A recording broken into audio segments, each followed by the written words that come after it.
Good morning. This is Bob Hunley again. One thing I want to say to anyone that's new to healing from narcissistic abuse, remember that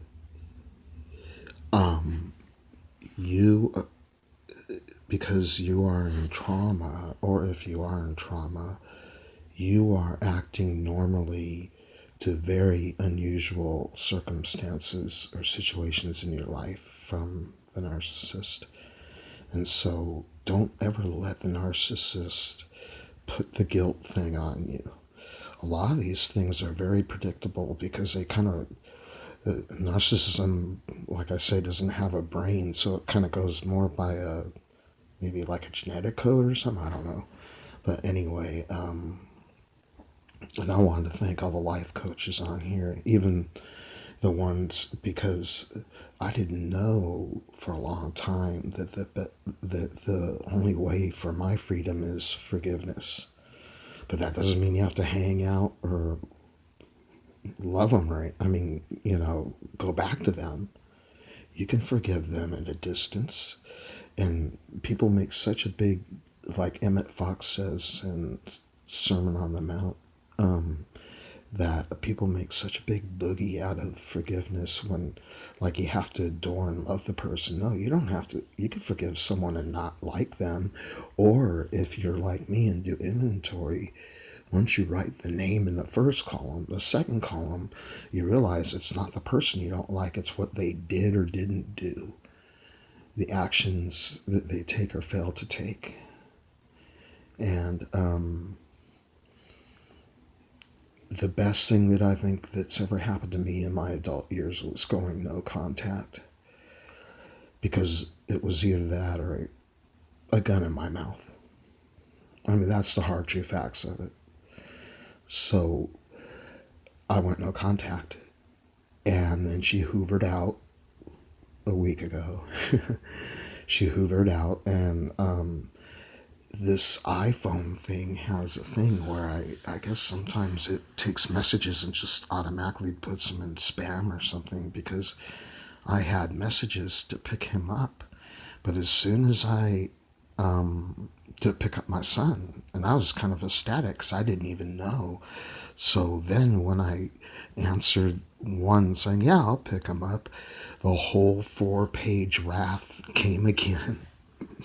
And it's so funny because I don't read any of them anymore. I used to read them to give, and I was almost like that she was drawing me down. I was rotting with her for a while. You don't have to argue with a narcissist. Who says you have to argue with a narcissist? You want to know why I think it's pointless, and I want to save you a bunch of time and money, maybe, is that, especially with court stuff, is that you are not obliged.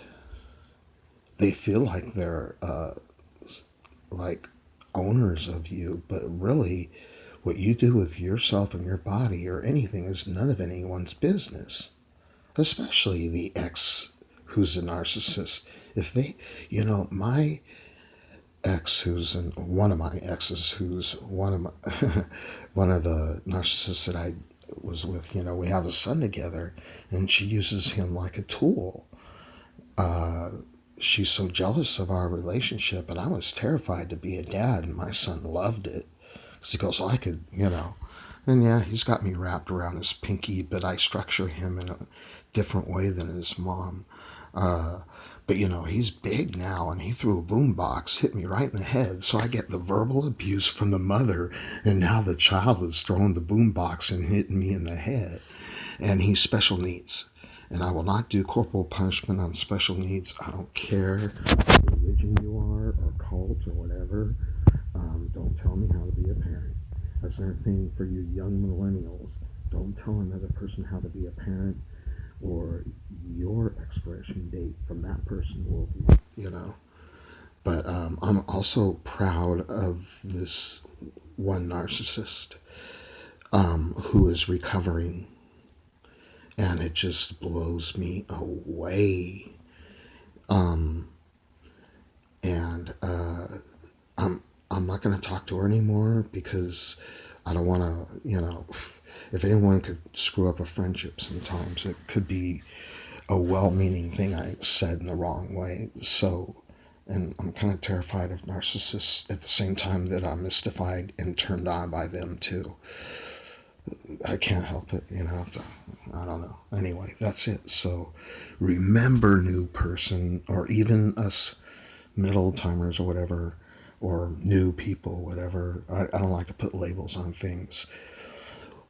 Don't feel bad about defending yourself, but by the best way to defend yourself and to set yourself free is by not having to answer and explain to the narcissist. Like this one woman said, you don't have to explain anything, whether you have a job with them or not.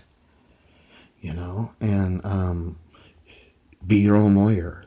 If you're in California, be your own lawyer, because you know why? Most are biased and for the mother. And if the mother is, they unethically will go to the mother's side, and then that's the flying monkey.